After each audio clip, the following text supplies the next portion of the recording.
নতুন জিলা, গুৰুত্বপূৰ্ণ জিলা আৰু খুব দ্ৰুতভাৱে বিকশিত এখন জিলা। আৰু এই চিৰাং জিলাত এটা জনজাতি জিৰণি ঘৰ আমি আৰ্টিকল 275 ট্ৰাইবেল এফেয়াৰ্ছ ডিপাৰ্টমেণ্টৰ তাৰ অধীনত আমি 2 কোটি টকাৰ আবণ্টন দিছোঁ। আজি আমি সাংসদ জয়ন্ত বসুমতাৰীক তেখেতৰ দিনতে এইটো MLA হৈ থাকোঁতেই এইটো চেংচন হৈছিল। আজি আমি তাৰ আধাৰশিলা স্থাপন কৰিছোঁ আৰু মই ভাবোঁ ইয়াৰ বিভিন্ন দল সংগঠন ৰাইজক উপকৃত কৰিব। নাই, আজি তেনেকুৱা মানে মোৰ ডিপাৰ্টমেণ্টেল ৰিভিউ এটা আছে পিছবেলা, সেইটো বঙাইগাঁও জিলাৰ মূলতঃ। বাকী দিনটোৰ কেইবাটাও কাৰ্যসূচী আছে চিৰাং জিলাত, এইখিনি কাৰ্যসূচী ৰূপায়ণ নহয়। BTCত আমাৰ গ্ৰেজুৱেট, আমাৰ বিভিন্ন ধৰণৰ শিক্ষক থাকে। Graduate teacher, post graduate teacher, তাৰ প্ৰায় 1,500 চাকৰি মানে নিযুক্তিৰ প্ৰক্ৰিয়া প্ৰায় সম্পূৰ্ণ কৰিছে।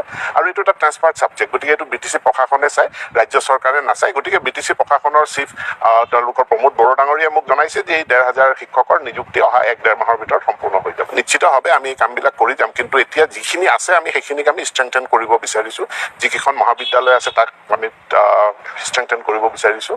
আৰু এতিয়া কাচিকত্ৰত যিখন উচ্চতৰ মাধ্যমিক বিদ্যালয় আছে তাত নেচিড স্কিমৰ অধীনত 8 কোটি টকা দিয়া হৈছে সম্পূৰ্ণ নতুন বিদ্যালয় নিৰ্মাণ কৰাৰ কাৰণে। মই 11 বজাত এই নিৰ্মাণ কাৰ্যও পৰিদৰ্শন কৰিম।